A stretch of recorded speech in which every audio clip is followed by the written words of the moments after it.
अस्सलामुअलैकुम सामीन। पेश खिदमत है इमरान सीरीज़ का novel up and down part 2। चंद लम्हों बाद वो पार्क खाली हो गया और वो लोग एक एक करके वहाँ से जा चुके थे। इमरान अपने शिकार को दबोचे अब भी उसी जगह मौजूद था। मज़ीद 5 मिनट गुजर गए और जब वहाँ मज़ीद कोई आहट ना सुनाई दी तो वो अपने शिकार को छोड़कर उठ खड़ा हुआ।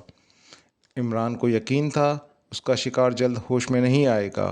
अपने शिकार से 2 कदम आगे बढ़ने के बाद इसने जेब टटोली और पेंसिल टॉर्च निकालकर रोशन कर ली। अब वो टॉर्च की रोशनी में इर्द गिर्द का जायज़ा ले रहा था। वो ये देखना चाहता था कि वो लोग जेराल्ड को वहीं छोड़ गए हैं या अपने साथ ले गए हैं। जेराल्ड वहाँ मौजूद था लेकिन वो ज़ख्मी हालत में और बेहोश पड़ा था। इमरान फ़ौरन उसके पास आया और उस पर झुक गया और उसने उसका जायज़ा लिया। जेराल्ड ज़िंदा था, उसका सांस चल रहा था। सांस लेने के अंदाज से पता चल रहा था कि इसकी बेहोशी जल्द ख़त्म होने वाली नहीं है। इसने टॉर्च ऑफ की और जेराल्ड के लिबास की तलाशी लेने लगा, मगर उसकी जेबें खाली थीं। वो लोग पहले ही हर चीज़ निकाल कर साथ ले गए थे। इमरान खड़ा हुआ और उसने पार्क का जायज़ा लिया। फिर आसपास किसी की मौजूदगी महसूस न करके वो अपने शिकार की तरफ पलटा और उसे होश में लाने की कोशिश करने लगा। कुछ देर नाक मुंह दबाते ही वो बिलबिलाकर होश में आ गया था। चुपचाप पड़े रहो, दूसरी सूरत में एक झटके में गर्दन तोड़ दूंगा। इमरान ने इसकी गर्दन दबोचे हुए कहा। तुम कौन हो? उसने खौफ भरे लहजे में कहा। वही जिसे तुम हलाक करना चाहते थे। इमरान ने घुर्रा कर कहा। तुम जेराल्ड नहीं हो सकते, काले सूट वाले ने कहा। हाँ, मैं जेराल्ड नहीं हूँ, उसका साथी हूँ जिसे तुमने जेराल्ड से बातें करते देखा था। इमरान ने कहा। ओह, तो तुम रिपोर्टर हो? काले सूट वाले के मुंह से सरसराते हुए अल्फाज निकले। हाँ, इमरान ने असबात में सर हिला दिया। क्या चाहते हो? काले सूट वाले ने बगैर किसी तासुर के कहा। अपने नाम बताओ, इमरान ने कहा। फ्रैंक, मेरा नाम फ्रैंक है, काले सूट वाले ने कहा। तुम्हारा किस ग्रुप से ताल्लुक़ है? क्या तुम ब्लैक हेड ग्रुप से ताल्लुक़ रखते हो? इमरान ने कहा तो काले सूट वाला चौंक पड़ा। तो तुम ब्लैक हेड ग्रुप के बारे में जानते हो? उसने हकलाते हुए लहजे में कहा। हाँ, तुम काले कोट के कॉलर पर खोपड़ी का निशान बना हुआ है जो ब्लैक हेड ग्रुप की मखसूस निशानी है, इमरान ने कहा। ओह, तो ये बात है, फ्रैंक ने कहा। हाँ, अब बताओ कि तुम्हारा ग्रुप मेरी जान का दुश्मन क्यों बना हुआ है और मुझे क्यों मार डालना चाहता है? इमरान ने गुर्रा कर पूछा। हम सिर्फ जेराल्ड को हलाक करना चाहते थे, तुम्हें तो सिर्फ अगवा करके मखसूस ठिकाने पर पहुंचाना था, फ्रैंक ने कहा। झूठ मत बोलो, कई गोलियां मेरी तरफ आई थीं और अगर मैं जेराल्ड के साथ फर्श पर ना लेट जाता तो उसके साथ मेरा भी किस्सा तमाम हो गया होता, इमरान ने गुर्राते हुए कहा। तुम्हें गलतफहमी हुई है, फ्रैंक ने कहा। क्या मतलब? इमरान ने गुर्रा कर पूछा। मतलब कि वो गोलियां सिर्फ जेराल्ड के लिए थीं, तुम्हें नुकसान पहुंचाना हमारा मकसद नहीं था, फ्रैंक ने जल्दी से कहा। अगर मैं फ़र्श पे ना गिरता तो इस वक्त तुमसे पूछगछ के लिए ज़िंदा ना होता, समझे? इमरान ने कहा। गलत फहमी का मेरे पास कोई इलाज नहीं है, फ्रैंक ने मुंह बनाकर कहा। ओके, ये बताओगे तुम लोग मेरे पीछे क्यों पड़े हो? क्या चाहते हो मुझसे? इमरान ने दूसरा सवाल किया। उस रिपोर्ट के लिए जो तुम लाए हो, फ्रैंक ने कहा। कैसी रिपोर्ट? इमरान ने पूछा। वो जो तुम मादाम सलीना को देना चाहते थे। हमारे चीफ वही रिपोर्ट जानने के लिए तुम्हें अगवा करना चाहता था, फ्रैंक ने बताया। मेरे बारे में कैसे इल्म हुआ कि मैं रिपोर्ट ला रहा हूँ? इमरान ने पूछा। इस बारे में सिर्फ चीफ को इल्म है, फ्रैंक ने कहा। चीफ कहाँ मिलेगा? इमरान ने गुर्रा के कहा। उसके कई ठिकाने हैं और मैं नहीं कह सकता कि वो कब और कहाँ मिलेगा, फ्रैंक ने कहा और लंबे लंबे सांस लेने लगा। सारे ठिकानों के पते बताओ, इमरान ने गुर्रा कर कहा। पते? क्या मतलब? मैं तुम्हें चीफ के पते कैसे बता सकता हूँ, फ्रैंक ने कहा।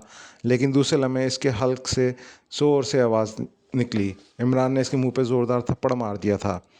इस थप्पड़ ने जैसे फ्रैंक के होश ठिकाने लगा दिए हों। इसका दायां जबड़ा फट गया था और खून बहने लगा था। जल्दी बताओ वरना, इमरान ने इसके दूसरे गाल पर थप्पड़ मारते हुए इंतहाई सर्द लहजे में कहा। अब यह उसके ज़ोरदार थप्पड़ का असर था या इसके सर्द लहजे का? फ्रैंक बुरी तरह कांप उठा और वो टेप रिकॉर्डर की तरह इमरान को चीफ के ठिकानों का पता बताने लगा। इमरान इसका बताया हुआ हर पता जहन नशीन करता जा रहा था। इमरान कुछ देर तक इससे मुख्तलिफ सवालात करता रहा। दोनों गालों पर थप्पड़ खाकर फ्रैंक पर इंतहाई खौफ गालिब आ गया था। इसलिए वो बग़ैर किसी हीलो हुज्जत के इमरान के सवालात के जवाब दे रहा था। क्या मादाम सलीना तुम लोगों से मिली हुई है? मालूमात हासिल करने के बाद इमरान ने इससे मुखातिब होकर पूछा। नहीं, वो अपनी एजेंसी की वफादार है, फ्रैंक ने कहा। इसका ताल्लुक किस मिल्क और किस एजेंसी से है, बोलो, इमरान ने पूछा। क्या मतलब? फ्रैंक ने हैरतज़दा लहजे में कहा, जैसे इमरान ने उससे कोई अनहोनी बात पूछी हो। किस चीज़ का मतलब बताओ, इमरान ने मुंह बनाकर कहा। यही कि तुम इसके लिए रिपोर्ट लाए हो और इसके बावजूद नहीं जानते कि उसका ताल्लुक किस मुल्क और एजेंसी से है, फ्रैंक ने हैरत ज़दा लहजे में पूछा। मुझे सिर्फ रिपोर्ट पहुंचाने के लिए हायर किया गया था, इमरान ने कहा। गोया तुम फ्रीलांसर हो, फ्रैंक ने कहा। यही समझ लो, और तुमने मेरे सवाल का जवाब नहीं दिया, इमरान ने कहा। उसका ताल्लुक इसराइली एजेंसी बिग गेट से है, फ्रैंक ने जवाब दिया तो इमरान ने होंठ बींच लिए। क्या वो बिग गेट की चीफ है? इमरान ने सर हिलाते हुए पूछा। नहीं, चीफ कोई और है, फ्रैंक ने कहा। क्या तुम चीफ को जानते हो? इमरान ने पूछा। नहीं, उसे कोई नहीं जानता कि वो कौन है, फ्रैंक ने कहा। क्या मादाम सलीना चीफ का नाम जानती है और क्या वो इससे मिलती रहती है? इमरान ने पूछा। कह नहीं सकता, फ्रैंक ने कहा। तुम्हारे पास मेरे काम की कोई मालूमात नहीं है, तुम मेरे काम के लिए नहीं हो, इमरान ने मुंह बनाकर कहा। क्या तुम बता सकते हो कि तुम इसके लिए क्या रिपोर्ट लाए हो और तुम्हारा ताल्लुक किस मुल्क से है? फ्रैंक ने पूछा। नहीं, इस बारे में तुम्हारा जानना ज़रूरी नहीं, इमरान ने कहा। अगर चाहो तो मेरे साथ मेरे चीफ तक चलो, फ्रैंक ने कहा। वो किस लिए? इमरान ने पूछा। तुम मादाम सलीना के लिए जो रिपोर्ट लाए हो वो रिपोर्ट तुम चीफ को बता दो, वो तुम्हें माला माल कर देगा, फ्रैंक ने कहा। मैं बदअहदी पसंद नहीं करता। रिपोर्ट मादाम सलीना को पहुंचाने का मैंने वादा किया है और मुआवजा लिया है, इसलिए रिपोर्ट सिर्फ मादाम सलीना को ही मिलेगी, इमरान ने गुर्राहट भरे लहजे में कहा। अगर मेरे या ब्लू बर्ड ग्रुप ने तुम्हें पकड़ लिया तो उस वक्त तक तुम्हारी बोटियां काटते रहेंगे जब तक तुम उन्हें सब कुछ ना बता दोगे, फ्रैंक ने मुंह बनाकर कहा। तो तुम मुझे डरा रहे हो? इमरान ने मुस्कुराकर कहा। हाँ, और इसीलिए कह रहा हूँ कि मेरे साथ चीफ के पास चलो, इसमें तुम्हारा फ़ायदा है, फ्रैंक ने कहा। बोटियां कटवाने के लिए? इमरान ने तंज किया। नहीं, बल्कि बोटियां महफूज रखने के लिए, फ्रैंक ने कहा। अच्छा, मगर किस तरह? इमरान ने उसी अंदाज में कहा। मेरे साथ चलो, इसका मतलब यह होगा कि तुम चीफ से ताउन कर रहे हो और ताउन करने वाले को चीफ बेहद पसंद करता है, फ्रैंक ने कहा। मुझे क्या फ़ायदा होगा? मेरा मतलब है कि तुम्हारा चीफ मुझे कितना मुआवजा दे सकता है, इमरान ने पूछा। अगर तुम उसे सही पैगाम बताओगे तो वो तुम्हें इसके एवज कई लाख डॉलर दे सकता है, फ्रैंक ने कहा। कई लाख से तुम्हारी क्या मुराद है? इमरान ने पूछा। 2-3 लाख डॉलर, फ्रैंक ने कहा। बस 2-3 लाख डॉलर, इमरान ने मुंह बनाकर कहा। हाँ, तुम चाहो तो ये रकम बढ़ सकती है, फ्रैंक ने फिर कहा। तुम्हारे चीफ का नाम क्या है? इमरान ने पूछा। फ्रेंडिक, फ्रैंक ने कहा। वो किसके लिए काम करता है? इमरान ने पूछा। क्या मतलब? फ्रैंक ने चौंक कर पूछा। मतलब ये कि अगर मैं इसे रिपोर्ट दूंगा तो वो रिपोर्ट किसे बताएगा? इमरान ने कहा। किसी को भी नहीं, फ्रैंक ने जवाब दिया। झूठ मत बोलो, मैं तुमसे शराफत से बात कर रहा हूँ, इसलिए मेरी बातों का शराफत से जवाब दो, वरना, इमरान ने गुर्रा के कहा। मैं वाकई नहीं जानता कि चीफ़ तुम्हारी दी हुई रिपोर्ट किसे पहुँचाएगा। हो सकता है चीफ़ ने इस रिपोर्ट के लिए किसी से डील की हो, लेकिन वो जो भी डील करता है ख़ुद तक महदूद रखता है। इसके ग्रुप का कोई आदमी इस डील के बारे में नहीं जानता और ना ही चीफ किसी को बताता है, फ्रैंक ने कहा। ये बताओ, अगर मुझे अगवा कर लिया जाता तो मुझे कहाँ पहुँचाया जाता? इमरान ने पूछा। ब्लैक क्लब में, फ्रैंक ने कहा।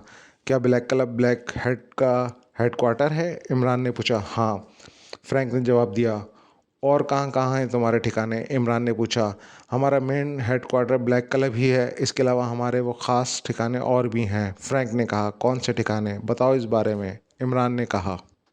इनमें एक सुपर क्लब है और दूसरा डार्क हाउस है, फ्रैंक ने कहा। पते बताओ, इमरान ने कहा। तो फ्रैंक ने इन तीनों ठिकानों के पते बता दिए। क्या ब्लू बर्ड ग्रुप तुम्हारे इन ठिकानों का इल्म है? इमरान ने पूछा। हाँ, वो हमें एक दूसरे के सारे अड्डों का मालूम है, फ्रैंक ने जवाब दिया। गुड, तो बताओ कि ब्लू बर्ड ग्रुप के अड्डे कौन कौन से हैं और कहाँ हैं? इनके 4 अड्डे हैं, फ्रैंक ने कहा, और उसने ब्लू बर्ड ग्रुप के चारों ठिकानों के नाम और पते बता दिए। इनका हेडक्वार्टर कौन सा है? इमरान ने इसके खामोश होने पर पूछा। Sea hawk club, black bird group वहीं होता है, फ्रैंक ने जवाब दिया। ब्लू बर्ड से तुम्हारा मुराद गुरु का चीफ है? इमरान ने कहा। हाँ, हमारा चीफ ब्लैक हैट कहलाता है, फ्रैंक ने कहा। ब्लू बर्ड का असल नाम क्या है? इमरान ने पूछा। इसका असल नाम क्रोच है, मास्टर क्रोच, फ्रैंक ने जवाब दिया और फिर इमरान इसे कुरेद कुरेद कर मुख्तलिफ मालूमात हासिल करता रहा। फिर जब यकीन हो गया कि अब इससे कुछ मालूम नहीं हो सकता तो इमरान ने अचानक फ्रैंक की गर्दन पकड़ ली। इससे पहले कि फ्रैंक कुछ कहता, इमरान ने दोनों मखसूस अंदाज में झटके देकर फ्रैंक की गर्दन की हड्डी ज़ोरदार आवाज़ से टूटती चली गई। फ्रैंक को एक ज़ोरदार झटका लगा और वो साकित होता चला गया। ज़ाहिर इसे ज़िंदा छोड़कर ये ख़तरा हरगिज़ मोल नहीं लिया जा सकता था कि वो सारी बातें अपने चीफ को बताकर उसे अलर्ट कर दे। फ्रैंक को हलाक करने के बाद इमरान जेराल्ड की तरफ आया ताकि उसे होश दिला सके, लेकिन जब इसके जेराल्ड को चेक किया तो ये देखकर इसके बेख्तियार होठ बीच लिए कि जेराल्ड भी हलाक हो चुका था। ब्लैक हैट ग्रुप ने इसके सर पर वार किया था, जो शायद इसके लिए जानलेवा साबित हुआ था। इमरान ने एक तवील सांस ली और उठकर पार्क से निकलता चला गया। पार्क से निकलकर वो क्राउन होटल के फ्रंट की तरफ बढ़ने लगा। क्राउन होटल के कंपाउंड में दाखिल होकर वो कार पार्किंग की तरफ बढ़ता चला गया। पार्किंग में वॉशरूम थे। इमरान रुके बगैर एक वॉशरूम की तरफ बढ़ता चला गया। कुछ देर बाद वो वॉशरूम से आया तो इसका हुलिया बदला हुआ था। इसने वॉशरूम में जाकर दूसरा मेकअप कर लिया और कोट उल्टा करके पहन लिया था। इसने अपने सर के बालों का स्टाइल भी चेंज कर लिया था। अब वो किसी तरह से पहचाना नहीं जा सकता था। पार्किंग से निकलकर वो होटल के मेन हॉल में आ गया।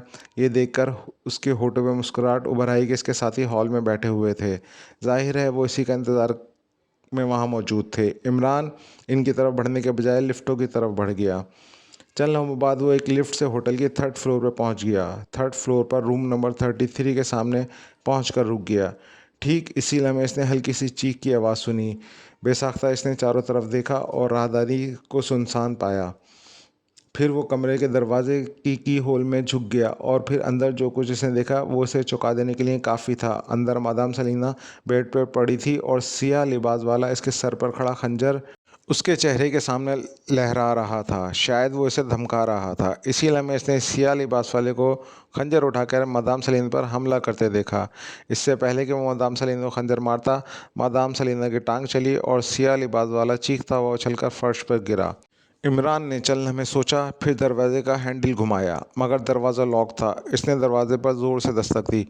दरवाज़ा खोलो, पुलिस, उसने ऊंची आवाज़ में कहा और साथ ही वो तेज़ी से की होल की तरफ झुक गया। इसने सियाह लिबास वाले को फर्श से उठते और जेब से रिवॉल्वर निकालते देखा। फिर वो बाइसिम पड़े हुए पर्दे के अकब में चला गया। पर्दे के अकब में जाने से पहले इसने रिवॉल्वर की नाल मादाम सलीना की तरफ करके उससे कुछ कहा। उसी लम्हे मादाम सलीना बेड से उतरी और तेज़ी से दरवाजे की तरफ बढ़ती चली आई। इमरान फ़ौरन सीधा खड़ा हो गया। कौन है? अंदर से मादाम सलीना की आवाज़ आई। पुलिस, दरवाज़ा खोलो, इमरान ने गुर्रा के कहा। 1 मिनट, मादाम सलीना की आवाज़ आई और दरवाजे का लॉक खुलने की आवाज़ के साथ ही दरवाज़ा खुल गया। लेकिन इससे पहले कि मादाम सलीना ऐसा देखकर चौंकती, इमरान ने झपट कर इसका हाथ पकड़कर इसे बाहर खींच लिया। जैसे ही मादाम सलीना उछलकर बाहर राहदारी में आई, इमरान ने झपट कर दरवाज़ा बंद कर दिया। कौन हो तुम? मादाम सलीना बौखलाए हुए लहजे में कहा। इधर आओ जल्दी, इमरान ने गुर्रा कर कहा और उसे लिए आगे बढ़ता चला गया। इसका रुख उस गैलरी की जानिब था जहाँ से वो मादाम सलीना के कमरे का अकब देख सकता था। एक सियाह फॉर्म बड़ी तेज़ी से खिड़की से निकलकर भाग रहा था। वो मुस्कुराता हुआ मुड़ा और चौंक पड़ा। मादाम सलीना रिवॉल्वर ताने इससे 1 फीट दूर खड़ी थी। इसके चेहरे पर खुनख्वार मुस्कुराहट थी और अंदाज से पता चल रहा था अगर इमरान ने इसे आगे बढ़ने की कोशिश की तो वो बेदरेक फायर कर देगी। इसने अपनी जैकेट से रिवॉल्वर निकाला था। अहमक हो तुम, इमरान ने मुंह बनाकर कहा। बको मत, कौन हो तुम? बोलो वरना, मादाम सलीना ने गुर्राते हुए कहा। पहले इसे भागता हुआ देख लो जो तुम्हें हलाक करने की कोशिश कर रहा था। देखो बाहर, इमरान ने एक जानिब हटते हुए कहा। इमरान की देखो के जवाब में मादाम सलीना के मुंह से गुर्राहट निकली और फिर आगे बढ़कर कमरे के अक्ब में देखने लगी। फिर इमरान की जानिब मुड़ी। ठीक है, तुम्हारी वजह से मेरी जान बच गई, इसके लिए तुम्हारा शुक्रिया, लेकिन तुम्हारी जान अभी भी ख़तरे में है। अगर तुमने मुझे अपने बारे में नहीं बताया तो मैं तुम्हें गोली मार दूंगी, मादाम सलीना ने इंतहाई सर्द लहजे में कहा। तुम्हें शायद गोली चलानी नहीं आती। अगर तुम्हारे पास गन थी तो तुमने उसे जाने क्यों दिया और वो तुम पे हावी क्यों हो गया था? इमरान ने मुंह बनाते हुए कहा। इसने मुझे डॉज देकर अपने काबू में कर लिया था, लेकिन मैं इसके लिए इतनी भी तरने वाला नहीं थी कि वो मुझे आसानी से निकल जाता। मैं इसका अब भी आसानी से मुकाबला कर सकती थी, लेकिन वो भाग गया, मादाम सलीना ने मुंह बनाकर कहा। तुम हसीन होती तो शायद वो तुम्हें छोड़ के इस तरह ना भागता, इमरान ने कहा था। मादाम सलीना बेख्तियार चौंक पड़ी। क्या क्या मतलब? क्या कहना चाहते हो तुम? मैं हसीन नहीं हूँ? बोलो, मादाम सलीना ने गुर्राते हुए कहा। हसीन हो, लेकिन इतनी भी नहीं कि कोई तुम पे मर मिटे। कम से कम मैं तो तुम पे मर मिटने के लिए तैयार नहीं हूँ, इमरान ने असल आवाज़ में कहा। तो मादाम सलीना चौंक पड़ी। ओह ओह, तुम्हारी आवाज़! क्या तुम वही हो जिसने मुझसे फैशन शो हॉल में मुलाकात की थी? मादाम सलीना ने चौंक कर कहा। नहीं, मैं वो नहीं हूँ, इमरान ने कहा। अगर तुम वो नहीं हो तो कौन हो? तुम्हारी आवाज़ मुझे उससे मिलती जुलती क्यों महसूस हो रही है? मादाम सलीना ने उलझे हुए लहजे में कहा। तुम्हारा वहम भी तो हो सकता है, इमरान ने कहा। फिर तुम बताओ, तुम कौन हो? मादाम सलीना ने मुंह बनाकर कहा। मैं वही हूँ जिससे मिलने के लिए तुम यहाँ ठहरी हुई हो, इमरान ने मुस्कुराकर कहा। तो मादाम सलीना ऐसे घूर कर रह गई। क्या मतलब? मादाम सलीना ने बेयकीनी से कहा। किस बात का मतलब बताऊं? इमरान ने कहा। अगर तुम वही हो तो कोड वर्ड बताओ, मादाम सलीना ने कहा। और फिर दोनों ने आपस में कोड वर्ड का तबादला किया। तो मादाम सलीना मुतमईन हो गई और उसने गन जैकेट की जेब में डाल ली। मेरे साथ आओ, मादाम सलीना ने मुड़ते हुए कहा और आगे बढ़ती चली गई। इमरान ने इसकी तकलीद की। वो कमरे में दाखिल हो गई तो इमरान भी इसके पीछे अंदर आ गया और अंदर से दरवाज़ा लॉक करके आगे बढ़कर कुर्सी पर बैठ गया। मादाम सलीना कमरे के एक एक गोशे को देख रही थी। फिर इसने खिड़की बंद की और इमरान की तरफ पलट आई। बेड पर बैठकर वो इमरान को गौर से देखने लगी, जिसने कुर्सी पर बैठकर इसकी पुश्त से टैक लगाकर यूं आंखें मूंद ली थी जैसे वो बुरी तरह से थक गया हो और अब कुर्सी पर रेस्ट कर रहा हो। क्या तुम थके हुए हो? मादाम सलीना ने इमरान से पूछा। नहीं, इमरान ने कहा। तो फिर सो क्यों रहे हो? मादाम सलीना ने कहा। रात का वक्त है, इस वक्त अमूमन उल्लू जागते हैं और मैं तुम्हें ये बताने की कोशिश कर रहा था कि मैं उल्लू नहीं हूँ, इमरान ने कहा। तो मादाम सलीना बेख्तियार हंस पड़ी। शक्ल तो तुम्हारी उल्लू जैसी है, मादाम सलीना ने कहा। शायद मेकअप में बिगड़ गई हो, वरना मैंने तो इंसानी मेकअप करने की कोशिश की थी, इमरान ने सादा से लहजे में कहा। तो मादाम सलीना बेख्तियार खिलखिलाकर हंस पड़ी। वो कौन था? इमरान ने सीधे होते हुए पूछा।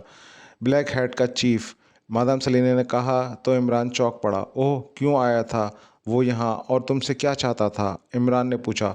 तो मादाम सलीना ने वो सारी बातें बता दी जो इसके और सियापोश के दरमियान हुई थी। ब्लैक हेड और ब्लू बर्ड को मेरे बारे में कैसे इल्म हुआ? इमरान ने होठ चबाते हुए पूछा।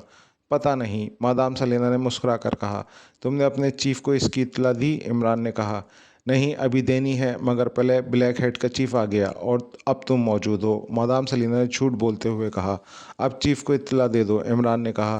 पहले तुम रिपोर्ट बताओ, इसके बाद ही चीफ को रिपोर्ट दूंगी, मादाम सलीना ने कहा। तो क्या तुम जानती हो वो दोनों मिसाइल रास्ते में क्यों ब्लास्ट हुए थे? इमरान ने चंद लम्हे सोचते रहने के बाद कहा। हाँ, उनमें शायद कोई फ़नी ख़राबी थी जिसकी वजह से मिसाइल में मौजूद पावर गैस ने आग पकड़ ली और दोनों मिसाइल रास्ते में ही ब्लास्ट हो गए थे, मादाम सलीना ने कहा। ये साइंसदान का बयान है जिसने अप डाउन मिसाइल तैयार किए थे। वो दर हकीकत अपने तजर्बे में नाकाम हो गया था। अपनी नाकामी छुपाने के लिए इसने मिसाइलों में तकनीकी खराबी का बहाना बनाया ताकि वो मुरूद इल्ज़ाम न ठहराए जाए, इमरान ने मुंह बनाकर कहा। हो सकता है ऐसा ही हो। वैसे हमें जो रिपोर्टें मिली हैं, इन रिपोर्ट्स के मुताबिक यही कहा जा सकता है कि फ़ायर होने वाले दोनों मिसाइल तकनीकी ख़राबी की वजह से रास्ते में ही ब्लास्ट हो गए थे और अपने टारगेट तक ना पहुंच सके थे। लेकिन तुम ये सब कुछ क्यों पूछ रहे हो? मादाम सलीना ने कहा। इसकी एक ख़ास वजह है, इमरान ने कहा। क्या वजह है? मादाम सलीना ने चौंक कर कहा। क्या तुम या तुम्हारे चीफ ने इन मिसाइलों की ब्लास्टिंग की कंप्यूटराइज्ड रिपोर्ट देखी है? इमरान ने कहा। हाँ, कंप्यूटर्स ने वो रिपोर्ट रिकॉर्ड की थी जो मैंने तुम्हें बताई। क्यों? मादाम सलीना ने कहा। इसलिए कि दोनों मिसाइल के ब्लास्ट होने की वजह वो नहीं जो कंप्यूटरों ने रिकॉर्ड की है, इमरान ने कहा। क्या क्या क्या मतलब? क्या कहना चाहते हो तुम? मादाम सलीना ने चौंक कर इंतहाई हैरत भरे लहजे में कहा। हाँ, वो एक बहुत बड़ी साजिश है मादाम सलीना, और मुझे उसी साजिश के बारे में मुतल्लिका अफराद को ख़बरदार करने के लिए यहाँ भेजा गया है, इमरान ने कहा। ओह, कैसी साजिश? और इस साजिश के पीछे किसका हाथ है? मादाम सलीना ने हैरत भरे लहजे में पूछा। इसका जवाब मैं तुम्हें नहीं बल्कि तुम्हारे चीफ को देना चाहता हूँ, इमरान ने कहा। क्या मतलब? चीफ के बारे में तुम कैसे और क्या कुछ जानते हो? बोलो, मादाम सलीना ने हैरत से इमरान को घूरते हुए कहा। जिन्होंने मुझे भेजा है उन्होंने मुझे ये ज़रूरी मालूमात भी फराहम की है, इसलिए क्यों के चक्कर में मत पड़ो, इमरान ने कहा। ओह, तो तुम क्या जानते हो? मेरा ताल्लुक़ किस से है और चीफ कौन है? मादाम सलीना के मुंह से निकला। हाँ, मैं तुम्हारे बारे में और तुम्हारे चीफ के बारे में बहुत कुछ जानता हूँ। अगर तुम मेरे सामने चीफ से रब्ता कायम नहीं करना चाहती तो मैं कमरे से बाहर चला जाता हूँ। तुम उससे बात कर लो और उसे मेरा पैगाम पहुँचा दो कि मैं उससे मिलना चाहता हूँ। अगर वो मुझसे मिलने पर आमादा हो जाए तो इसके लिए बेहतर है, वरना मैं जिस खामोशी से यहाँ आया हूँ उसी खामोशी से वापस चला जाऊँगा और तुम और तुम्हारा चीफ मुझे कभी नहीं ढूंढ सकेंगे। मेरे जाने का नुकसान तुम्हें होगा और इस साजिश के बारे में कुछ नहीं जान सकोगे जो इंतहाई भयानक और ख़तरनाक है। इमरान ने कहा। क्या ये साजिश हमारे मुल्क के ख़िलाफ़ है? मादाम सलीना ने चौंक कर कहा। हो सकता है, इमरान ने कहा। तो फिर तुम मुझे नहीं बताओगे? मादाम सलीना ने इसे घूरते हुए कहा। नहीं, जो बात मैंने तुम्हें बतानी थी वो बता दी। बाकी सब कुछ मैं तुम्हारे चीफ से मिलकर ही बताऊंगा। अब सोच लो कि तुम्हें अपने चीफ से बात करनी है या नहीं, इमरान ने कहा। तो मादाम सलीना उसे तेज़ नज़रों से घूरने लगीं। अगर चीफ तुमसे मिलने पर आमादा ना हुआ तो? मादाम सलीना ने पूछा। तो उसे सारी ज़िंदगी पछताना होगा, क्योंकि मैं जो कुछ बताना चाहता हूँ इसमें उसी का मफाद है, मेरा नहीं, इमरान ने कहा। ठीक है, तुम बाहर जाओ, मैं चीफ से बात करती हूँ, फिर मैं तुम्हें कमरे में बुला लूँगी, मादाम सलीना ने चंद लम्हे सोचने के बाद कहा। तो इमरान ने इस बात में सर हिलाया और उठकर खड़ा हो गया। हॉल में होने वाले हंगामे के बाद जूलिया और उसके साथी काफ़ी देर तक हॉल में बैठे इमरान का इंतज़ार करते रहे, लेकिन इमरान वहाँ नहीं आया। फैशन शो हॉल में चलने वाली गोलियों और हलाकतों ने उन्हें बेचैन कर दिया था। इनकी बेचैनी की वजह ज़ाहिर है इमरान था, जो उसी हॉल में मौजूद था। जब लोग खौफज़दा होकर वहां से निकल गए तो सफदर और कैप्टन शकील ख़ास तौर पर फैशन शो हॉल में गए। उन्होंने वहां पड़ी लाशें चेक की थीं, लेकिन वहां इमरान मौजूद नहीं था। फिर हॉल में मुतल्लिका पुलिस पहुंच गई और उन्होंने अपनी कार्रवाई शुरू कर दी। इमरान के ना मिलने की वजह से जूलिया और उसके साथियों ने अपने कमरों में जाने के बजाय इमरान का हॉल में ही रुककर इंतज़ार करने का फ़ैसला किया था। वक्त तेज़ी से गुज़रता जा रहा था, लेकिन इमरान नहीं आया था। जूलिया के कहने पे तनवीर मुतअद्दिद बार कमरों को चेक करने गया था कि कहीं इमरान अपने कमरे में ना पहुंच गया हो, लेकिन इमरान का कमरा लॉक्ड था। रात का आखिरी पहर था, इसलिए उन्होंने अपने लिए कॉफ़ी मंगवा ली थी ताकि हॉल में बैठे रहने का जवाज़ बना रहे। अचानक सफदर की कलाई पर ज़रबें लगना शुरू हुई तो वो चौंक पड़ा। उसने जूलिया की तरफ देखा। क्या हुआ? जूलिया ने चौंकते हुए पूछा। कॉल, सफदर ने मुख्तसरन कहा।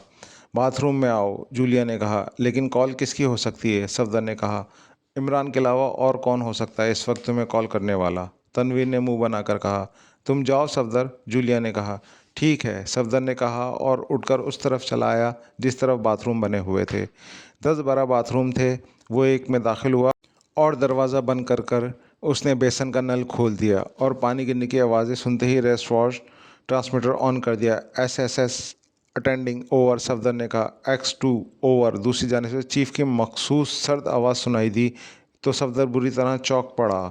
ओह चीफ, आप? ओवर, सफदर ने हैरत से पूछा। क्यों, तुम्हें हैरत क्यों हुई है? ओवर, X2 ने पूछा। आपने इमरान साहब को हमारे साथ भेजा था और इमरान साहब के कहने के मुताबिक हम यहाँ महज तफरी करने के लिए आए हैं, इसलिए आपकी कॉल पर मुझे हैरत हो रही है। ओवर, सफदर ने कहा। उसके लहजे में दस्तूर हैरत का अंसर था। अब वो कहाँ है? ओवर, इमरान ने पूछा। पता नहीं, यहाँ फैशन शो कैट वॉक के दरमियान हंगामा हो गया था चीफ, जिसके बाद वो न जाने कहाँ गायब हो गए हैं। हम भी उन्हीं का इंतज़ार कर रहे हैं। ओवर, सफदर ने कहा। तफसील बताओ। ओवर, X2 की आवाज़ आई। यस चीफ, इमरान साहब हमें क्राउन होटल में फ़ैशन शो दिखाने लाए थे। हमें यह सब पसंद नहीं आया तो हम सब हॉल से उठ आए थे, मगर इमरान साहब वहीं रह गए थे। इसके बाद हॉल में फायरिंग की आवाज़ें आईं, फिर वहाँ भगदड़ मच गई। हम महज इमरान साहब की वजह से यहाँ रुके थे, मगर इमरान साहब का अब कुछ पता नहीं। ओ, सफदर ने पूरी तफसील बताते हुए कहा। कितने अफराद हलाक हुए इस फायरिंग में? ओवर, चीफ ने पूछा। 15 अफराद हलाक हुए हैं चीफ। ओवर, सफदर ने कहा। क्या इनमें इमरान की लाश भी थी? ओवर, X2 ने पूछा। नो चीफ, वो मरने वालों में नहीं और ना ही ज़ख्मियों में। हमारा ख्याल यही है कि उन्हें अगवा कर लिया गया है। ओवर, सफदर ने कहा। इस ख्याल की वजह? ओवर, X2 ने कहा। कुछ वैक्टरों ने अकबी दरवाजे से चंद अफराद को भागते देखा था। वो लोग अपने शाने पर लाशें या ज़ख्मियों को उठाए हुए थे। ओवर, सफदर ने कहा। गोया वो अगवा करने वालों को इस तरफ से ले गए हैं। ओवर, X2 ने कहा। यस चीफ, जिनको ले जाया गया है उनकी तादाद 2 है। एक की शनाख्त हो गई है, वो किसी औरत मादाम सलीना का सेक्रेटरी जेराल्ड था, जबकि दूसरा अगवा कुनिंदा की कोई शनाख्त नहीं हो सकी। मरने वाले 2 गिरोहों के लोगों में एक ब्लैक हेड और दूसरा ब्लू बर्ड कहलाता है। ओवर, सफदर ने कहा। ठीक है, अब गौर से अहकामात सुनो। ओवर, X2 ने कहा। Yes chief. ओवर, सफदर ने कहा। तुम क्राउन होटल की तीसरी मंजिल पर रूम नंबर 30 में मौजूद मादाम सलीना की निगरानी करोगे और हर हाल में उस पर नज़र रखोगे। ओवर, X2 ने कहा। बहुत बेहतर जनाब। ओवर, सफदर ने कहा। मुमकिन है अभी या कुछ देर बाद वो कहीं जाए। उस सूरत में तुम्हें बहुत चौकन्ने रहकर उसका ताक़ुब करना है। ओवर, X2 ने कहा। Yes chief. ओवर, सफदर ने कहा। मैं ये नहीं सुनना चाहूँगा कि वो तुम्हें डॉज दे गई है। इसे हर हाल में तुम्हारी नज़रों में रहना चाहिए। ओवर, X2 ने कर्क लहजे में कहा। ऐसा नहीं होगा चीफ, मैं उसकी नज़र में आए बगैर उसका ताक़ुब करूँगा। ओवर, सफदर ने कहा। ठीक है, रिपोर्ट मैं खुद ले लूँगा, अलबत्ता इमरजेंसी की सूरत में तुम रब्ता कर सकते हो। ओवर, X2 ने कहा। यस चीफ, मगर इमरान साहब के बारे में आपने कोई हुक्म नहीं दिया। ओवर, सफदर ने कहा। क्या कहना चाहते हो? ओवर, X2 ने कहा। यही कि इमरान साहब के मामले को भी देखना चाहिए। ओवर, सफदर ने कहा।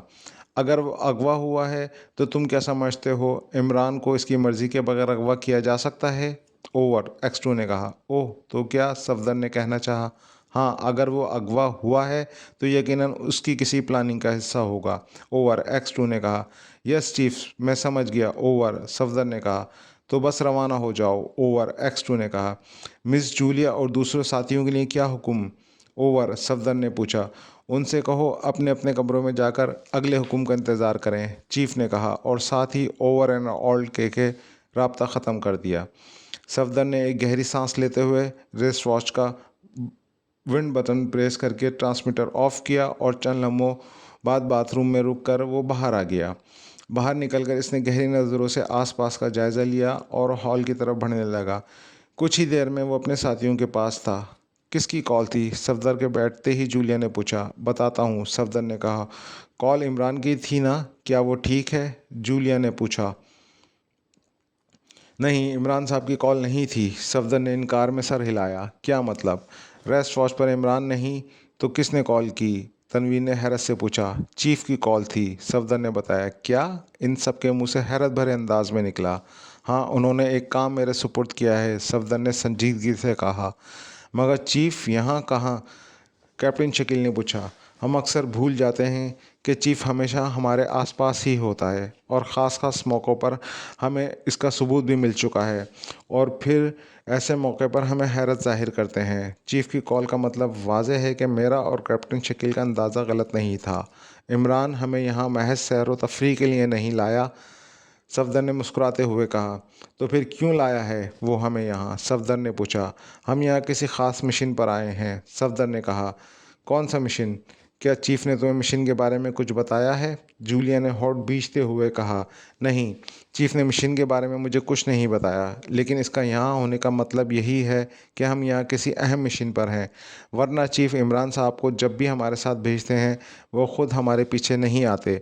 इनका यहाँ होने का मतलब वाज़ेह है कि मामला इंतहाई अहम है, सफदर ने कहा। लेकिन ऐसा कौन सा अहम मामला हो सकता है कि चीफ को बजाते खुद यहाँ आना पड़ा? तनवीर ने हैरत से कहा। अभी इस बारे में कुछ नहीं कहा जा सकता, लेकिन चीफ का अंदाज़ बता रहा था कि मामला हमारी सोचों से कहीं बढ़कर अहम और ख़तरनाक है, सफदर ने कहा। क्या काम सुपुर्द किया है चीफ ने तुम्हारे? जूलिया ने पूछा। मादाम सलीना की निगरानी, सफदर ने कहा। मादाम सलीना? कौन है ये मादाम सलीना? जूलिया ने हैरत से कहा। वो इस होटल में 3rd फ्लोर रूम नंबर 30 में ठहरी हुई है। चीफ ने मुझे उस पर नज़र रखने और उसकी मुस्तकिल निगरानी करने का हुक्म दिया है, सफदर ने कहा। अब समझी, जूलिया ने सर हिलाते हुए कहा। क्या? सफदर ने पूछा। इमरान जो हिमाकती कर रहा था, इसका मकसद अब मेरी समझ में आया है, जूलिया ने कहा।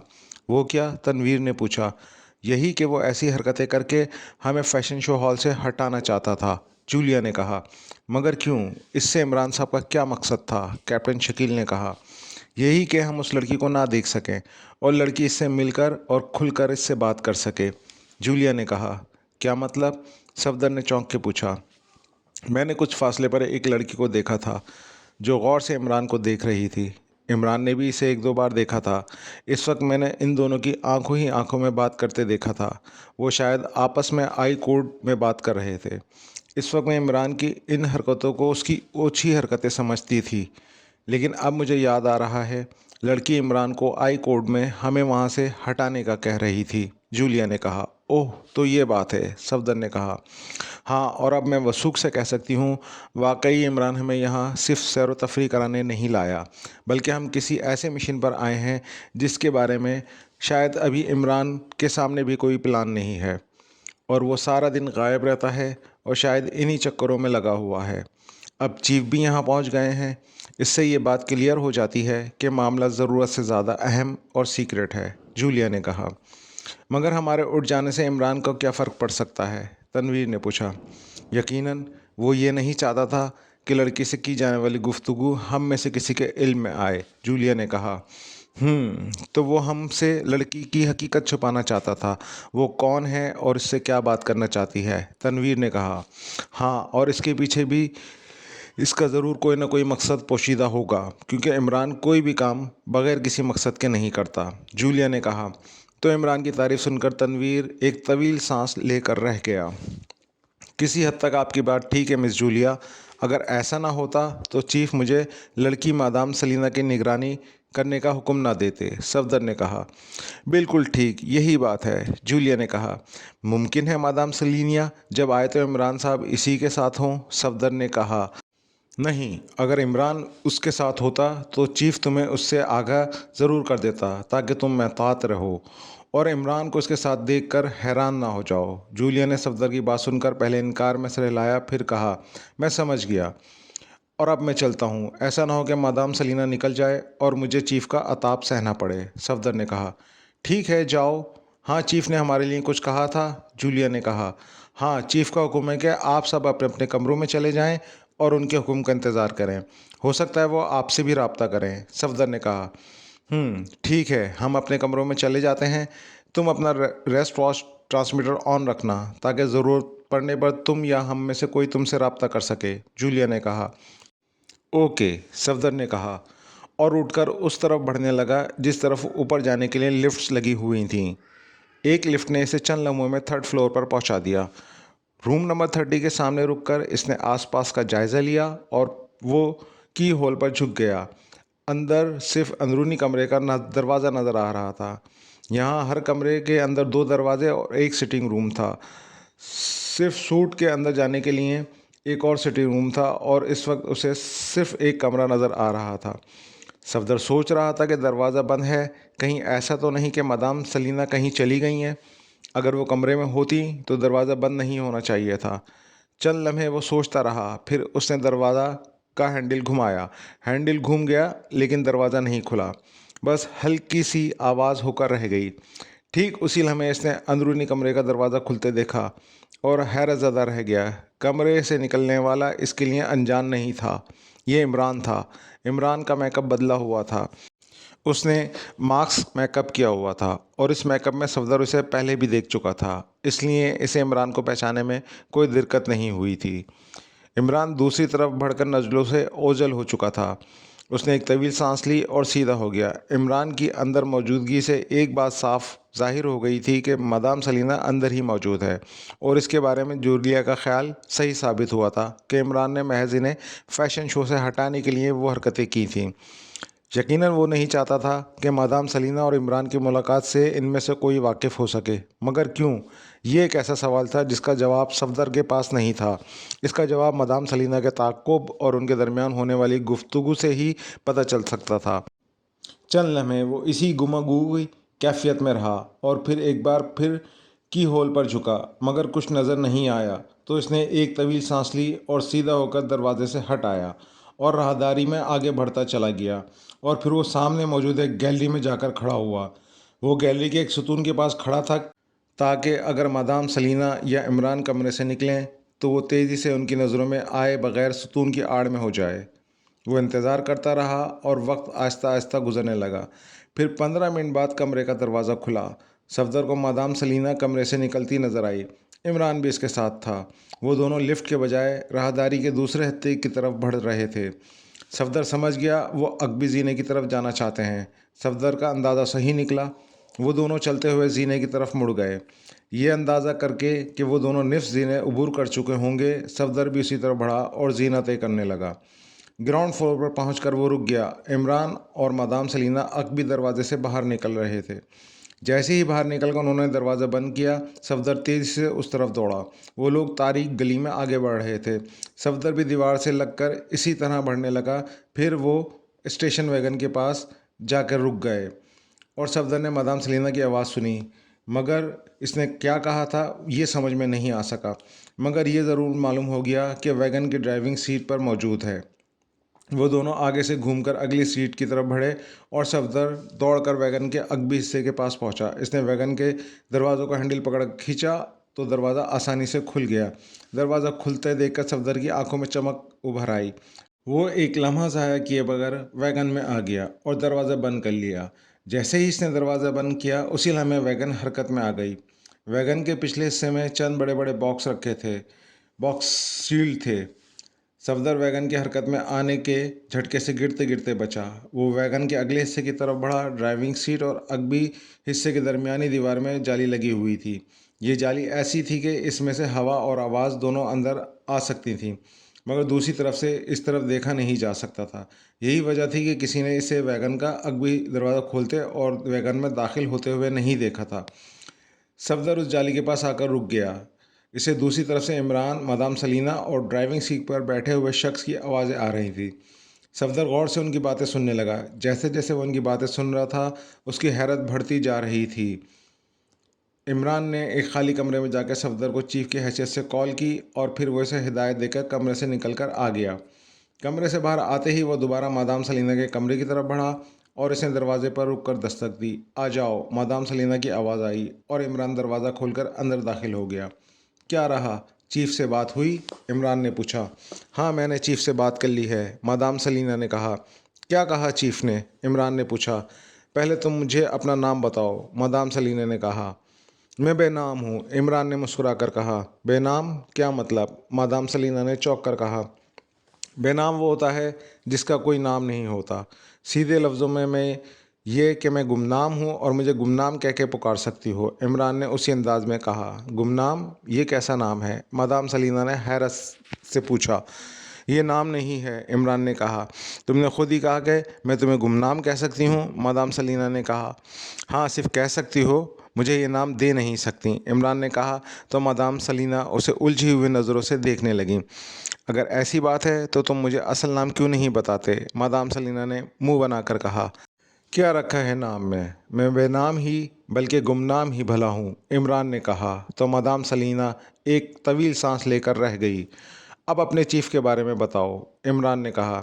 वो तुमसे मिलने के लिए तैयार तो है, मगर, मादाम सलीना कहते कहते रुक गई। मगर क्या? इमरान ने पूछा। तुम्हें चीफ तक पहुंचाने के लिए मुझे कुछ ख़ास हिदायत मिली हैं और तुम्हें इन हिदायत पर अमल करना होगा, मादाम सलीना ने कहा। क्या हिदायत हैं? इमरान ने पूछा। गाड़ी में बता दूंगी। बहरहाल बताओ इस वक्त क्या पियोगे तुम, मादाम सलीना ने कहा और बार कैबिनेट की तरफ बढ़ गई। खून जिगर भी पी सकता हूँ, मगर इस वक्त सिर्फ तुम ठंडा पानी पिला दो, मैं उसी से काम चला लूँगा, इमरान ने कहा। क्यों? क्या तुम शराब नहीं पीते? मादाम सलीना ने चौंक कर और हैरत से उसकी तरफ देखते हुए पूछा। पीता हूँ, मगर फुर्सत में, इमरान ने कहा। क्या मतलब? क्या इस वक्त फुर्सत नहीं है, मादाम सलीना ने पूछा। नहीं, मुझे फ़ुर्सत के लम्हात तब मैसर आते हैं जब मेरे पास कोई काम ना हो और मैं अपने फ्लैट में तन्हा हूँ। उस वक्त मैं इतनी शराब पीता हूँ कि शराब भी मुझसे तंग आ जाती है, इमरान ने कहा। तो मादाम सलीना ने बेख्तियार होठ बींच लिए। ठीक है, अगर तुम नहीं पीना चाहते तो मैं भी नहीं पीऊँगी, मादाम सलीना ने कहा और उसने कैबिनेट बंद कर दिया। गाड़ी में कहाँ चलना है, इमरान ने थोड़ी देर बाद पूछा। ये मैं नहीं जानती, मादाम सलीना ने इनकार में सर हिला दिया। क्या मतलब? इमरान ने पूछा। मुझे हुक्म मिला है कि अकबी रास्ते से बाहर निकलें और गली में खड़ी वैगन में बैठ जाएं। वैगन में ड्राइवर मौजूद है जो हमें सीधा चीफ के सीक्रेट हेडक्वार्टर तक ले जाएगा, मादाम सलीना ने कहा। ओह, कब चलना है? इमरान ने पूछा। 15 मिनट बाद, मादाम सलीना ने कहा। 15 मिनट इंतज़ार के लिए तो बैठना पड़ेगा। अगर कहो तो मैं बैठ जाऊं या इसी तरह खड़ा रहने का प्रोग्राम है? इमरान ने कहा। नहीं, तुम बैठ सकते हो, मादाम सलीना ने मुस्कुरा कर कहा। तो इमरान सर हिलाकर आगे बढ़ा और कुर्सी पर बैठ गया। मादाम सलीना उसके सामने बैठ के किनारे पर बैठ गई। चाय या कॉफ़ी की तलब हो तो बता दो, मादाम सलीना ने कहा। नहीं, फ़िलहाल चाय या कॉफ़ी की तलब नहीं, होगी तो बता दूंगा, इमरान ने कहा। ठीक है, मैं तुम्हें ठंडा पानी लाकर पिला देती हूँ, मादाम सलीना ने कहा और उठकर खड़ी हो गई। वो बैरूनी दरवाजे की तरफ गई और फिर बाहर निकल गई। थोड़ी देर बाद एक वो यख बस्ता मिनरल वाटर की बोतल ले आई। इसने बोतल इमरान को दी तो इमरान ने इसका शुक्रिया अदा किया और बोतल का ढक्कन खोलकर बोतल मुँह से लगा ली। तुम चाहो तो मौके का फ़ायदा उठा सकते हो, मेरे पास पुराने से पुरानी शराब की भी बोतलें मौजूद हैं, मादाम सलीना ने कहा। नहीं, मैं ना पीने की वजह बता चुका हूँ, इमरान ने कहा। अहमक हो, मादाम सलीना ने मुंह बिगाड़ते हुए कहा। अज़ली हूँ, तुमने कोई नई बात नहीं की, इमरान ने मुस्कुरा कर कहा। तो मादाम सलीना बेख्तियार हंस पड़ी। 15 मिनट होने वाले हैं, इमरान ने कुछ देर बाद रेस्ट वॉच देखते हुए कहा। होने दो, मादाम सलीना ने मुंह बनाकर कहा। ठीक है, मेरा फ़र्ज़ पूरा हो गया, अब तुम्हारी मर्ज़ी है कि तुम मेरे पास मौजूद रिपोर्ट से फ़ायदा उठाती हो या नहीं, इमरान ने कहा। धमकी मत दो, चलो उठो, मादाम सलीना ने उसी अंदाज में कहा और एक झटके से उठकर खड़ी हो गई और फिर वो तेज़ तेज़ चलती हुई दरवाजे की तरफ बढ़ती चली गई।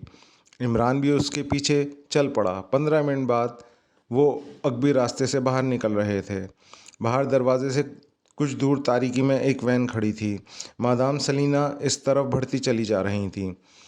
मादाम सलीना आगे बढ़कर वैन के ड्राइवर को देखा तो उसने मादाम सलीना से कुछ कहा, जिसके जवाब में मादाम सलीना ने असबात में सर हिला दिया। इमरान उनसे कुछ फासले पर था, इसलिए वो ना सुन सका कि ड्राइवर ने मादाम सलीना से क्या कहा है। मादाम सलीना ड्राइवर की साइड सीट पर बैठ गई। चूँकि सीट काफ़ी कुशादा थी, इसलिए मादाम सलीना के कहने पे इमरान भी इसके साथ बैठ गया। इन दोनों के बैठते ही ड्राइवर ने वैन आगे बढ़ा दी। वैन ड्राइवर एक आम मुकामी दिखाई दे रहा था, जिसके चेहरे पर गहरी संजीदगी के आसार नुमाया थे। कहाँ चलना है, इमरान ने पूछा। अब खामोशी से बैठे रहो, मादाम सलीना ने सख्त लहजे में कहा। तो इमरान चौंक पड़ा। क्या मतलब? ये बात करने का कौन सा तरीका है, इमरान ने गुर्रा के कहा। चीफ जो हुक्म देता है उसकी खिलाफ वर्जी हम में से कोई नहीं कर सकता, मादाम सलीना ने ख़ुद को संभालते हुए कदरे नर्म लहजे में कहा। गोया मंजिल के बारे में बताने से चीफ ने मना किया है, इमरान ने कहा। हाँ, मादाम सलीना ने उसी लहजे में कहा। तुम्हें बताने से मना किया है? इस शरीफ आदमी को तो उसने मना नहीं किया। क्या ये बता सकता है हम कहाँ जा रहे हैं? इमरान ने मुँह बनाकर कहा। ये गूंगा और बहरा है, ये ना कुछ बोल सकता है और ना ही इसे कुछ सुनाई देता है, मादाम सलीना ने कहा। शुक्र है ये अंधा नहीं, वरना ये वक्त से पहले ही मुझे न जाने कहाँ पहुँचा देता, इमरान ने कहा। तो मादाम सलीना उसे घूर कर रह गई। साजिश के बारे में कुछ बताओ, मादाम सलीना ने कहा। नहीं, तुम लोग राजदारी बरत रहे हो मुझसे, मुझे भी ज़रूरत नहीं तुम्हें साजिश के बारे में कुछ बताऊं, इमरान ने कहा। तो तुम ज़रूरत से ज़्यादा ही ढीठ हो, मादाम सलीना ने मुंह बनाकर कहा। हाँ, ये भी दुरुस्त है, इमरान ने सर हिला दिया। चीफ के सामने तो बताओगे ही, मादाम सलीना ने कहा। मुझे उसके लिए यहाँ भेजा गया है, इमरान ने कहा। क्या पिछले दिनों किए जाने वाले दोनों मिसालों के तजर्बात में भी किसी साजिश का निशाना बने थे, मादाम सलीना ने पूछा। जी नहीं, इमरान ने नन्हे बच्चों की तरह मुंह बसोड़ते हुए कहा। तो उसकी शक्ल देखकर मादाम सलीना के होठों पर बेख्तियार मुस्कुराहट आ गई। नाराज़ हो गए, मादाम सलीना ने मुस्कुराते हुए कहा। हाँ, हो गया हूँ नाराज़, अब तुम मनाओगी भी तो नहीं मानूंगा, इमरान ने कहा। तो मादाम सलीना की हंसी तेज़ हो गई। ठीक है ना, बताओ, अब मैं तुमसे कुछ नहीं पूछूंगी, मादाम सलीना ने कहा। राजदारी की वजह से जब तुमसे और तुम्हारे साथी मुझे कुछ नहीं बताते तो मैं तुम्हें अपने राज क्यों बताऊं? बल्कि मैं तो कहता हूं कि हमें ये राज की बातें छोड़ देनी चाहिए और कोई और बात करनी चाहिए, इमरान ने कहा। मसलन कौन सी बात? मादाम सलीना ने उसी तरह से मुस्कुराते हुए कहा। हम कितनी देर में पहुंचेंगे, इमरान ने पूछा। अभी तुम आराम करो, मंजिल अभी बहुत दूर है, मादाम सलीना ने कहा। तो इमरान ने इस बात पर सर हिलाया और फिर इसने इत्मीनान भरे अंदाज में सीट की पुश पर टेक लगाई और आंखें मूंद लीं। ये क्या, तुमने आंखें क्यों बंद कर लीं? मादाम सलीना ने हैरत भरे लहजे में कहा। तुमने खुद ही तो कहा कि अभी आराम करो, मंजिल दूर है। तो जब तक मंजिल नहीं आ जाती मैं आराम कर लेता हूँ, इमरान ने आंखें खोले बगैर कहा। तो मादाम सलीना एक तवील सांस लेकर रह गई। इमरान ने बाकायदा खर्राटे लेना शुरू कर दिए। इसके बाद खर्राटे की आवाज़ें सुनकर मादाम सलीना बुरे बुरे मुंह बनाने लगी, लेकिन इमरान को किसी की क्या परवाह हो सकती थी। अब उठ जाओ, हम मंजिल पर पहुंचने वाले हैं। काफ़ी देर बाद मादाम सलीना ने उसे कंधे से पकड़कर झंझोड़ा तो इमरान यूं हड़बड़ाकर उठ गया जैसे उसे गहरी नींद से जगाया गया हो। क्या क्या क्या मतलब? मैं इस गाड़ी में कैसे आ गया? मैं तो अभी परिस्तान की परियों के हसीन झुरमुट में था। बादाम, अखरोट, पिस्ते और अंगूर खा रहा था। इमरान ने इधर उधर देखते हुए बौखलाए हुए लहजे में कहा। फजूल बातें मत करो और सीधे होकर बैठ जाओ, मादाम सलीना ने झिल्लाए हुए लहजे में कहा। इमरान फ़ौरन सीधा हुआ और विंड स्क्रीन से बाहर देखने लगा। वैगन इस वक्त पहाड़ी इलाके में दौड़ रही थी। पहाड़ी इलाके की तरफ जाने वाली सड़क कच्ची ज़रूर थी, लेकिन इसे खासा हमवार बनाया गया था। इसलिए वैगन मामूली सी झटके खाती हुई खासी तेज़ रफ्तारी से दौड़ रही थी। सड़क के दाएं तरफ ऊंची नीची पहाड़ियाँ थीं, जिनका सिलसिला दूर तक फैला हुआ दिखाई दे रहा था। थोड़ी दूर जाते ही ड्राइवर ने वैगन रोक ली। इसने मादाम सलीना को इशारा किया तो मादाम सलीना ने इस्बात में सर हिलाया और फिर इसने वैगन का डैशबोर्ड खोला और इसमें से सियाह रंग की दो पट्टियां निकाल लीं। ये क्या है? इमरान ने हैरत भरे लहजे में कहा। हम चीफ़ के ठिकाने के करीब हैं। चीफ़ का यही हुक्म था कि जब ड्राइवर वैगन रुके तो हम दोनों अपनी आंखों पे पट्टियां बांध लें, ताकि हम चीफ़ के ठिकाने की तरफ जाने वाला रास्ता ना नोट कर सकें। मुझे यही हिदायत दी गई थी और मेरे साथ तुम भी चीफ़ की हिदायत पर अमल करना है। इसलिए अपना सर आगे करो ताकि मैं तुम्हारी आंखों पे सियाह पट्टी बांध सकूं, मादाम सलीना ने कहा। ओह, तो तुम्हारी आंखों पे कौन पट्टी बांधेगा? इमरान ने कहा। ये ड्राइवर और कौन? मादाम सलीना ने कहा। मैं गहरी नींद में सोया हुआ था। मुझे इसी हालत में ले चलते चीफ़ के ठिकाने पर तो नींद के आलम में भला मैं कौन सा रास्ता देख लेता। तुमने तो वही बात की है। एक मरीज़ गहरी नींद सो रहा था और नर्स उसे ज़बरदस्ती जगा जगा कर कह रही हो, उठो, तुम्हारी नींद की दवा का वक्त हो गया है। इमरान ने वो बनाते हुए कहा। क्या मतलब है इस बात का? मादाम सलीना ने हैरत भरे लहजे में कहा। ये एक लतीफ़ा था जो तुम्हारे सर से गुजर गया, तो भला मैं क्या कह सकता हूँ? इमरान ने एक तवील सांस लेकर कहा। अच्छा, अब बातें छोड़ो और आंखों पे अपनी पट्टी बनवा लो, मादाम सलीना ने कहा। अगर मैं पट्टी न बनवाऊँ तो? इमरान ने कहा। जब तक हम दोनों की आंखों पे पट्टी नहीं बनेगी, जब तक ये ड्राइवर गाड़ी आगे लेकर नहीं जाएगा, मादाम सलीना ने कहा।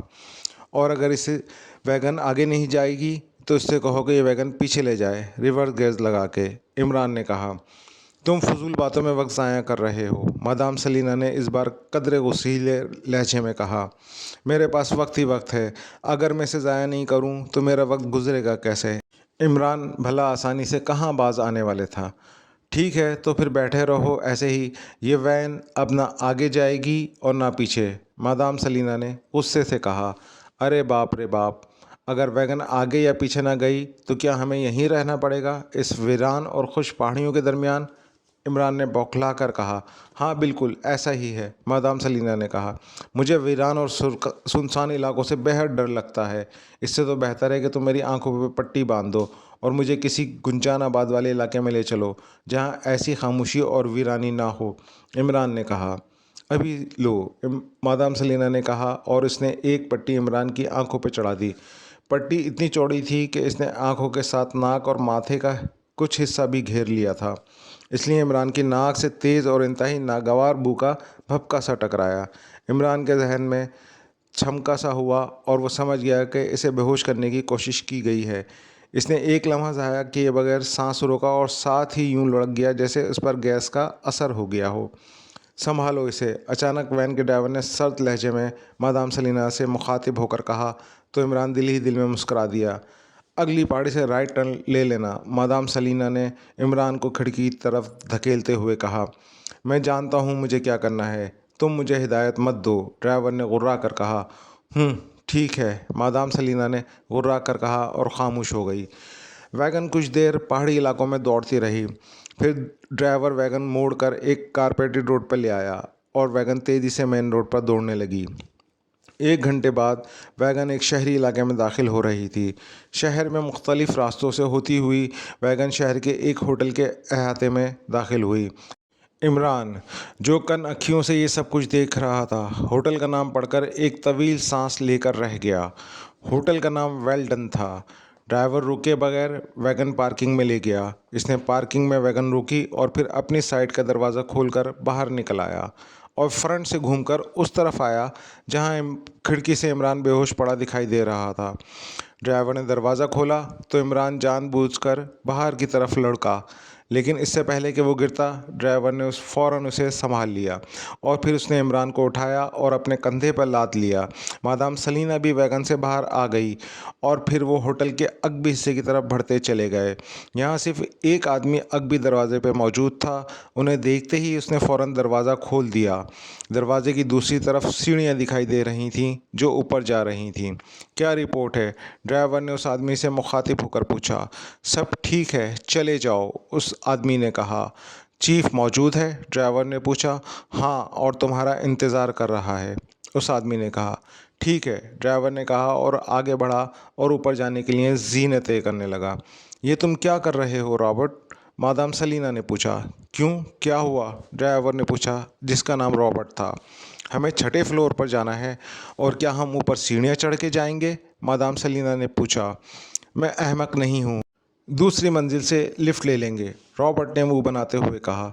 ओह ठीक है, मादाम सलीना ने कहा और वो दूसरी मंजिल पर पहुंच गए। वो लिफ्ट वाले हिस्से में पहुंचे और लिफ्ट ने चंद लम्हों में उन्हें छठी मंजिल पर पहुंचा दिया। छठी मंजिल पर वो कमरा नंबर 10 के सामने रुक गए। 10 तक दो, रॉबर्ट ने मादाम सलीना से मुखातिब होकर कहा। तो मादाम सलीना आगे बढ़ी और उसने दरवाजे पर मखसूस अंदाज में दस्तक दी। यस कम इन, अंदर से इंतहाई कर्क आवाज़ सुनाई दी तो मादाम सलीना ने दरवाज़ा खोला और अंदर दाखिल हो गई। रॉबर्ट भी इमरान को कंधे पर लादे अंदर आ गया। ये एक हॉल नुमा वसी कमरा था जिसे दफ्तरी अंदाज में नहायत खूबसूरती से सजाया गया था। दरमियान में एक बड़ी सी मेज़ थी जिसके पीछे ऊंची पुश्त वाली कुर्सी पर एक गैंडे जैसा आदमी बैठा हुआ था। इस आदमी का सर गंजा था और इसकी आंखें अंदर को धसी हुई थीं। इसके चेहरे पर जैसे संजीदगी और कर्तगी के दिखाई दे रही थी। मादाम सलीना ने इस आदमी को मुअद्दबाना अंदाज में सलाम किया। क्या यही है वो? गैंडे जैसे आदमी ने मादाम सलीना से मुखातिब होकर पूछा। यस चीफ, मादाम सलीना ने मुअद्दबाना लहजे में कहा। रॉबर्ट, गैंडे जैसे आदमी ने रॉबर्ट से मुखातिब होकर इंतहाई कर्क लहजे में कहा। यस चीफ, रॉबर्ट ने मुअद्दबाना लहजे में कहा। इसकी तलाशी ले ली है? चीफ ने रॉबर्ट की तरफ देखते हुए इंतहाई सर्द लहजे में कहा। वो बिग गेट एजेंसी का चीफ मेजर टॉड था। नो चीफ, इमरान को उठाकर लाने वाले ने कहा। नॉनसेंस, क्यों नहीं ली इसकी तलाशी? चलो जल्दी करो, सबसे पहले इसकी तलाशी लो और इसकी जेबों में जो कुछ है वो सामने निकाल लो। नॉनसेंस, मेजर टॉड ने फाड़ खाने वाले लहजे में कहा। यस चीफ, रॉबर्ट ने मेजर टॉड को गुस्से में देखकर बौखलाए हुए लहजे में कहा और वो इमरान को नीचे कालीन पर डालकर उसके लिबास की तलाशी लेने लगा। इसके पास कुछ नहीं है चीफ, इसकी जेब से सिर्फ इसका वॉलेट निकला है। रॉबर्ट ने इमरान की तलाशी लेने के बाद सर उठाते हुए मेजर टॉड से मुखातिब होकर मुअद्दबाना लहजे में कहा। क्या है इसके वॉलेट में? चीफ ने गुर्रा कर कहा। सिर्फ करेंसी है चीफ, रॉबर्ट ने जल्दी से कहा। किस मुल्क की करेंसी है? मेजर टॉड ने पूछा। मुकामी करेंसी है, रॉबर्ट ने कहा। इसे होश में लाओ, मेजर टॉड ने गुर्रा कर कहा। यस चीफ, रॉबर्ट ने कहा और दीवार से लगी मेज़ की तरफ बढ़ गया। फिर पानी का गिलास लाकर उसने इमरान के मुंह पर उंडेल दिया। इमरान पहले कसमसाया, फिर आहिस्ता आहिस्ता आंखें खोल दीं और फिर उछलकर खड़ा हो गया। अरे ये कौन सी जगह है? ये मैं कहाँ आ गया? इमरान ने मखसूस लहजे में कहा। तुम इस वक्त चीफ के रूबरू हो, मादाम सलीना ने कहा, जो चीफ के इशारे पर इसके सामने कुर्सी पर बैठ गई थी। चीफ? कौन है चीफ? कहाँ है चीफ? इमरान ने उसी अंदाज में कहा और एक झटके से उठकर खड़ा हो गया और फिर वो हैरत से चारों तरफ देखने लगा। इसका अंदाज ऐसा था जैसे वो मेज़ के पीछे हुए गैंडे जैसे आदमी को देख ही नहीं रहा। चीफ तुम्हारे सामने है। नॉनसेंस, रॉबर्ट ने गुर्रा कर कहा तो इमरान ने चौंक कर गैंडे जैसे आदमी की तरफ देखने लगा। ये चीफ है? इमरान ने चीफ की तरफ आंखें फाड़ते फाड़ते देखा। हाँ यही है हमारा चीफ, मादाम सलीना ने कहा। हैरत है, मैं तो समझा था तुम्हारा चीफ कोई इंसान होगा, लेकिन ये तो, इमरान ने कहा और जानबूझकर अपना फ़िक्रा अधूरा छोड़ दिया। ये तो क्या? मेजर टॉड ने इसे घूरते हुए इंतहाई कर्क लहजे में कहा तो इमरान बुरी तरह उछल पड़ा। अरे बाप रे, ये गैंडा तो इंसानी आवाज़ में बोल रहा है, इमरान ने कहा तो इसकी बात सुनकर मादान सलीना और रॉबर्ट के रंग उड़ गए। अलबत्ता मेजर टॉड का चेहरा सुर्ख हो गया। यू शट अप नॉनसेंस, इस वक्त तुम चीफ के सामने हो। तुम्हें चीफ से मुतालिक इस तरह की बातें करने की इजाज़त नहीं दी जा सकती, मादाम सलीना ने हल्क के बल चीखते हुए कहा। मैं चीफ की शान में कोई गुस्ताखी नहीं कर रहा, मैं तो इस गैंडे के बारे में कह रहा हूँ जो गंजा भी है, इमरान ने कहा तो मादाम सलीना गुस्से से चीखती हुई एक झटके से उठ खड़ी हुई। रॉबर्ट जो इमरान के करीब था, इसने भी इंतहाई फुर्ती का मुजाहरा करते हुए जेब से रिवॉल्वर निकाला और उसका रुख इमरान की जानिब कर दिया। हाथियों और गैंडों का शिकार रिवॉल्वर से नहीं किया जाता, इनका शिकार करने के लिए 303 राइफल की ज़रूरत पड़ती है। इस छोटे से रिवॉल्वर से इस गैंडे का भला क्या बिगड़ेगा, इमरान ने रॉबर्ट के हाथ में रिवॉल्वर देखकर मखसूस लहजे में कहा तो रॉबर्ट गुर्रा के रह गया। इसे गोली मार दो रॉबर्ट, ये आदमी ज़िंदा रहने के काबिल नहीं है, मादाम सलीना ने चीखते हुए कहा। गुस्से की शिद्दत से इसका चेहरा सुर्ख हो रहा था। रॉबर्ट ने फ़ौरन रिवॉल्वर के ट्रिगर पर उंगली का दबाव डाला। रुक जाओ रॉबर्ट, इससे पहले कि रॉबर्ट इमरान पर फायर करता, मेजर टॉड ने इंतहाई सख्त लहजे में रॉबर्ट का हाथ वहीं रोक दिया। सुनो, क्या नाम है तुम्हारा, मेजर टॉड ने इमरान से मुखातिब होकर पूछा। ये तुमसे पूछ रहा है, इमरान ने मादाम सलीना की तरफ देखते हुए कहा तो मादाम सलीना तिलमिलाकर रह गई। नॉनसेंस चीफ, मुझसे नहीं तुमसे बात कर रहे हैं, मादाम सलीना ने गुर्रा के कहा। बात नहीं कर रहा, ये तुम्हारा नाम पूछ रहा है, इमरान ने उसी अंदाज में कहा तो मादाम सलीना का चेहरा गैस व गज़ब से सुर्ख होता चला गया। क्या तुम किस नॉनसेंस को अपने साथ ले आई हो सलीना, रॉबर्ट ने मादाम सलीना की तरफ देखते हुए इंतहाई गुस्सीले लहजे में कहा। हाँ मादाम सलीना, वाकई ये तुम किसी नॉनसेंस रॉबर्ट को अपने साथ ले आई हो, इमरान भला आसानी से कहाँ बाज आने वाला था। आई एम सॉरी चीफ, लगता है ये वाकई किसी गलत आदमी को ले आई है। ये वो नहीं हो सकता, अगर आप हुक्म दें तो हम इसे अभी गोली मारकर हलाक कर देते हैं, मेजर टॉड की तरफ देखते हुए कहा। नहीं, इसकी ज़रूरत नहीं, मेजर टॉड ने कहा। इसने हैरत अंगेज़ तौर पर ख़ुद को संभाल लिया था और उसके चेहरे पर गुस्सा दिखाई नहीं दे रहा था। क्या नाम बताया है इसने तुम्हें, मेजर टॉड ने मादाम सलीना से पूछा। मैंने इससे कई बार इसका नाम पूछा, लेकिन इसने मुझे अपना नाम नहीं बताया। ये कह रहा था ये बेनाम है और मैं इसे गुमनाम कहकर पुकार सकती हूँ, मादाम सलीना ने कहा। जो कोड वर्ड तय हुए थे, क्या तुमने इससे पूछे थे, मेजर टॉड ने पूछा। यस चीफ, इसने हर कोड का ठीक ठीक जवाब दिया था, इसीलिए तो मैं इसे यहाँ आपके पास लाई हूँ, मादाम सलीना ने जवाब देते हुए कहा। सुनो, तुम्हारा नाम क्या है, मेजर टॉड ने इस बार इमरान से मुखातिब होकर पूछा। तुम शायद मुझसे कुछ पूछ रहे हो, इमरान ने जानबूझकर अनजान बनते हुए कहा। हाँ, मैं तुमसे मुखातिब हूँ, मेजर टॉड ने ख़ुद को नॉर्मल रखने की कोशिश करते हुए कहा। ओके, क्या कह रहे हो तुम, इमरान ने इस बात में सर हिलाते हुए इत्मीनान भरे लहजे में कहा। मैं कुछ नहीं कह रहा, मैं तुमसे तुम्हारा नाम पूछ रहा हूँ, मेजर टॉड ने होठ चबाते हुए कहा। ओह अच्छा, इमरान ने कहा। क्या अच्छा, अपना नाम बताओ नॉनसेंस, मादाम सलीना ने हुर्रा कर कहा। मादाम सलीना ने हुर्रा कर कहा। किसको बताऊं, तुम्हें या इस गैंडे को, इमरान ने जानबूझकर हड़बड़ाने की अदाकारी करते हुए कहा। चीफ तुमसे पूछ रहा है, मादाम सलीना ने गुस्से से तिलमिलाते हुए कहा। उसका बस नहीं चल रहा था, वरना वो शायद इमरान की हरकतों से यकीनन गोलियां मारकर हलाक कर देती। अपना नाम बताओ मुझे, मेजर टॉड ने एक बार फिर कहा। कौन सा नाम, मेरे बाप ने जो रखा था या वो नाम जो मेरी माँ ने रखा था। इसके अलावा मेरे बहन और मेरे कज़नों ने मेरे बहुत से नाम रखे हुए हैं, मेरे दादा समेत, इमरान ने मखसूस अंदाज में कहा तो मेजर टॉड एक तवील सांस लेकर रह गया। तो तुम अपना नाम नहीं बताना चाहते, मेजर टॉड ने कहा। जब तक तुम पूछोगे नहीं, मैं तुम्हें अपना नाम कैसे बता सकता हूँ, इमरान ने कंवारी दुल्हन की तरह शर्माते हुए कहा। तो बताओ क्या नाम है तुम्हारा, मेजर टॉड ने जिच होने वाले अंदाज में कहा। इमरान की अहमकाना बातें सुनकर रॉबर्ट और मादाम सलीना का चेहरा भी गुस्से से सुर्ख हो रहा था। वो उसे खा जाने वाली नज़रों से घूर रहे थे। मेरा नाम सुनकर हंसोगे तो नहीं, इमरान ने मासूम बच्चे के से अंदाज में कहा। नहीं हंसता, तुम नाम बताओ, मेजर टॉड ने कहा।